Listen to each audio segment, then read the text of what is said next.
அனைவருக்கும் எங்கள் இனிய வணக்கம். பொதுவா வீட்டில் உள்ள பெரியவங்க சொல்லுவாங்க, இரவு நேரத்தில் வீட்டை பெருக்கக்கூடாது என்று. அவர்கள் ஏன் அப்படி சொல்கிறார்கள் என்று என்றாவது யோசித்திருக்கிறீர்களா? வாங்க, அதற்கான காரணம் என்னவென்று இப்போது தெரிஞ்சுக்கலாம். அன்றைய காலகட்டத்தில் இருந்து இன்றைய காலகட்டம் வரை ஒரு சில விஷயங்களை நாம் மாற்றாமல் அப்படியே கடைபிடித்து வருகிறோம். அப்படி நாம் கடைபிடித்து வரும் விஷயங்களில் ஒன்று, இரவு நேரங்களில் வீட்டை பெருக்கக்கூடாது என்பது. நம் முன்னோர்கள் சொல்லிவிட்டு சென்ற ஒவ்வொரு விஷயத்திற்கு பின்னாலும் ஒரு அறிவியல் காரணம் ஒளிந்திருக்கும். அதுபோல இதற்கு பின்னாலும் 2 அறிவியல் காரணம் ஒளிந்திருக்கிறது. பெரும்பாலும் நம் வீட்டில் இருக்கும் தாத்தா பாட்டி போன்ற பெரியவர்கள் இரவு நேரத்தில் வீட்டை கூட்டக்கூடாது, அதுபோல வீட்டில் உள்ள குப்பைகளை 6 மணிக்கு மேல் வெளியில் கொட்டக்கூடாது என்று சொல்லுவார்கள்.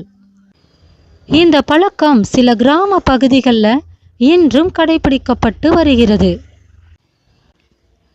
அப்படி சொல்ல காரணம் என்னவென்று பார்த்தீங்கன்னா, அந்த காலத்தில் வீட்டை சுற்றி பெரிய மரங்கள் செடி கொடிகள் எல்லாம் நிறைந்து இருக்கும். அதுபோல அந்த காலத்தில் மின்சாரம் கிடையாது என்பதால் வெளிச்சத்திற்காக விளக்கு ஒளியைத்தான் பயன்படுத்தி வந்தார்கள். அந்த நேரத்தில் சூரியன் மறைந்த பின் பாம்பு, தேள், பூரான் போன்ற விஷத்தன்மை கொண்ட பூச்சிகள் இதமான வெப்பத்திற்காக வீட்டிற்குள் வந்து தஞ்சமடையும். அந்த நேரத்தில் நாம் வீட்டை பெருக்கும் போது பூச்சிகளை நாம் தொந்தரவு செய்வதாக நினைத்து அவை நம்மை தாக்க வரும். அதே போல பார்த்தீங்கன்னா, இரவு நேரத்தில் நமக்கே தெரியாமல் விலை மதிப்புள்ள பொருளை நாம் கீழே போட்டிருப்போம். அந்த நேரத்தில் நாம் வீட்டை பெருக்கும் போது தவறவிட்ட விலை மதிப்புள்ள பொருளை குப்பையில் போட நேரிடும். இந்த 2 காரணங்களுக்காகத்தான் இரவு நேரத்தில் வீட்டை பெருக்கக்கூடாது, இரவு நேரங்களில் குப்பையை வெளியில் கொட்டக்கூடாது என்று நம் முன்னோர்கள் கூறினார்கள். இந்த காரணத்தை சொல்லி இரவு நேரங்களில் வீட்டை பெருக்காதீங்க என்று சொன்னால் நாம் கேட்டிருப்போமா? நாம் கேட்க மாட்டோம். அதனால்தான் இரவு நேரங்களில் வீட்டை பெருக்கினால் மகாலட்சுமி வீட்டை விட்டு போய்விடும் என்று கூறி வைத்தனர். மகாலட்சுமி என்றாலே செல்வம், செல்வம் வீட்டை விட்டு வெளியேறிவிடும் என்பதையே இவ்வாறு கூறினர்.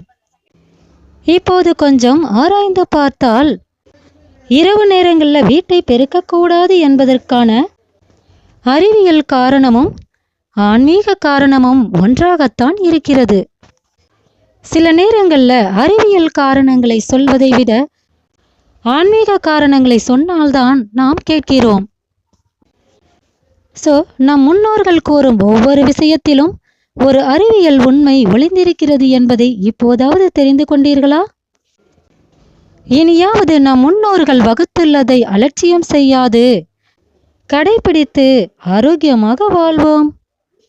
வாழ்க வளமுடன், நலமுடன் அனைவரும். நன்றி.